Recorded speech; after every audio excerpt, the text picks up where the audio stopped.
জরাজীর্ণ একটি ভবন, দেখলেই মনে হবে ভুতুড়ে বাড়ি। সামনেই কবরস্থান। বিদ্যুৎহীন এই ভবনে সন্ধ্যা হলেই নেমে আসে গা ছমছমে অন্ধকার। সুনামগঞ্জের তাহিরপুর উপজেলার সদর ইউনিয়নের পরিত্যক্ত ভবনের ভেতরেই দীর্ঘ ২ দশক ধরে বসবাস করছে গৃহহীন ৩ পরিবার। ভবনের পলেস্তারা খসে পড়েছে বহু আগেই। নেই দরজা জানালা, ঝড় বৃষ্টিতে দুর্ভোগ চরমে। তবুও ভবন ছাড়তে নারাজ অসহায় এই মানুষগুলো।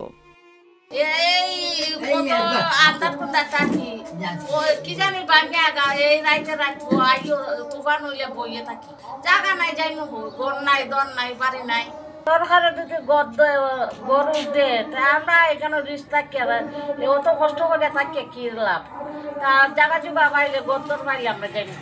দৃষ্টিনন্দন নতুন ভবনে কার্যক্রম চলছে ইউনিয়ন পরিষদের, অথচ পুরনো এই ঝুঁকিপূর্ণ ভবনের ভেতরেই জীবনের ঝুঁকি নিয়েই দিন কাটছে ৩ পরিবারের। ভূমিহীন এই পরিবারগুলো বারবার সরকারি সহযোগিতা চেয়েও না পেয়ে প্রশাসনের নিষেধ, চেয়ারম্যানের সতর্কতা সবই উপেক্ষা করে আশ্রয়হীন বৃদ্ধ মানুষগুলো ভাঙা দেয়ালের ভয়ঙ্কর অনিশ্চয়তার মধ্যেই দিন রাত কাটাচ্ছে।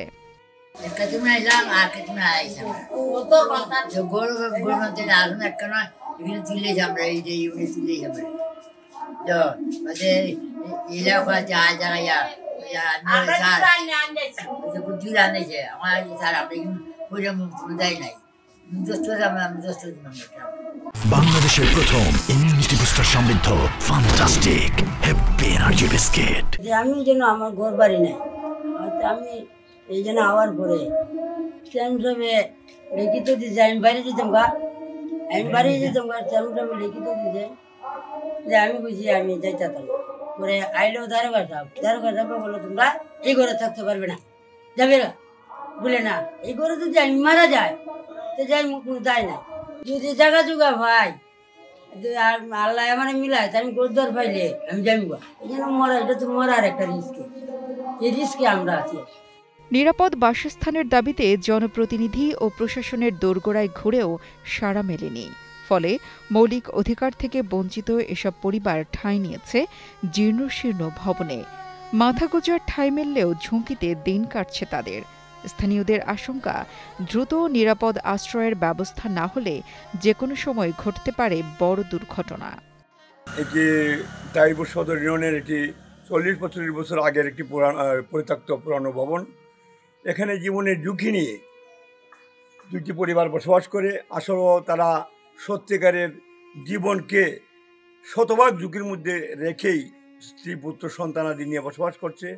ওদের নিজস্ব কোনো জায়গা নাই, নিজস্ব কোনো ঘর নাই, তারা মৃত্যুকে আলিঙ্গন করেই এই ভবনে বসবাস করছে।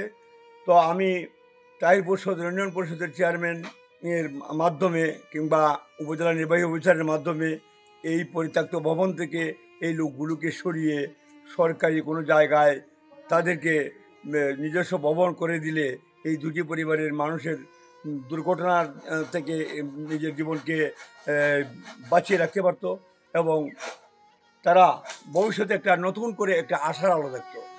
এদিকে উপজেলা প্রশাসন জানিয়েছেন বিষয়টি এতদিন তাদের জানা ছিল না, তবে এখন বিষয়টি অবগত হওয়ায় দ্রুত ব্যবস্থা নেওয়ার আশ্বাস দিয়েছেন নির্বাহী কর্মকর্তা।